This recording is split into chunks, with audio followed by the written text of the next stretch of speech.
moving away from 2 necromancer videos in a row before I slip into a deep depression and minimise the amount of oxygen I consume.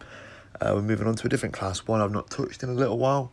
It was one of my first ever build videos, which was the Warden. Now, we're moving on from a magical Warden to a mostly stamina one with the hybridisation that has happened.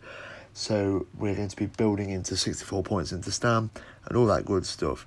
Now, this hits, well, I've hit 124k on the dummy with it, but I've seen better players than me hit upwards of 130k with it. So fat damage. And next patch, possibly even what's going to carry Zens into group content. So we're going to look at the skills, gear setup that you need, how to do the rotation, and everything you need to kick ass. So let's look at the meat and potatoes of it. So we are going to be stacking into stamina, so 64 points into stamina, using the Thief Munder Stone and Lava Foot Soup and Salt Rice food. We can't sustain on the dummy with flat stam, but in content we would use bi-stat. We're using weapon power pots because we are stacking into weapon damage. This gives us major brutality, major savagery and stamina back. Kinras daggers on the front bar, Nirn Hoden charged with poison and flame enchants, and the Maelstrom greatsword on the back bar, infused with a weapon damage enchant. 5-piece perfected coral riptide in divines with stamina enchants on it. 1-piece valkyn in light for the penetration, again stamina and divines. Harpooners wading kilt, again stamina and divines. And all your jewellery is going to be bloodthirsty, stacked into weapon damage to go with our pots.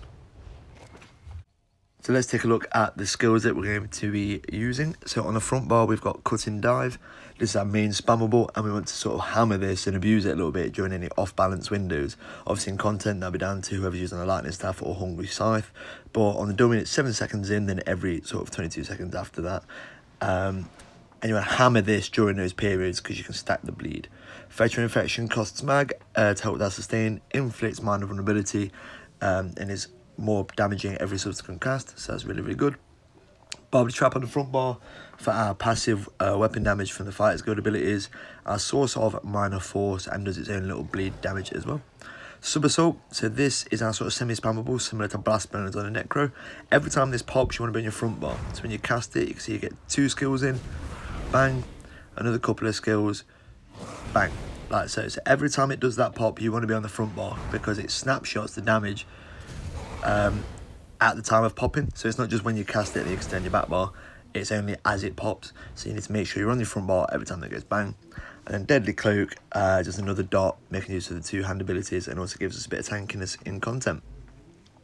Our ultimate, we're using the non-eternal morph. It dies, it's a ball bag. I know, I didn't think it was going to make that much of a difference. I tried to keep it, but this thing is OP.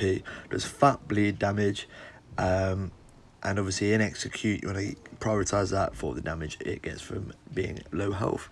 Stampede, to sort of keep our bleed up. Winter's Revenge, a powerful sort of mag costing dot, puts chilled on, can help with sort of keeping Britain's status effects. Scalding Rune, another mag dot, which gives us our major skilled passives as well. Bull netch, to give us extra stand back to help with that sustain. Also gives us major brutality, so you could use different pots if you wanted. And carve to keep up that extra bleed, gives us your shielding content as well, but mainly to get to 3 stacks and give us an extra bleed that we haven't got to think about during our rotation. Other skills that might be useful, Mystic Orb. In content, you might want to swap out rune for that. You can't sustain it on the dummy, but I would use it in content for the extra sort of cleave that you get from popping the synergies and things like that.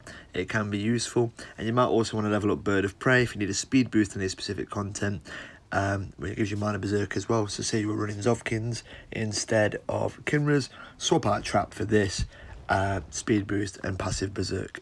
So next, let's have a look at the champion points. So for our blue tree, we're going to use Master at Arms, Deadly Aim, Biting Aura, and Wrathful Strikes. For the red and green tree, it's obviously personal preference depending on content.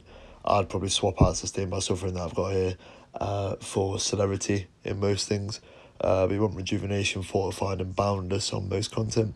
And for green, the only two I care about are Rationer and Liquid Efficiency, really, for reducing my pot and food bill. So next, let's look at our Prebuff. Now, this does break the order of dots a little bit, because obviously we want to make sure we're on the front bar every time for sub pops. But you're going to dump your stam, pop Deadly Cloak,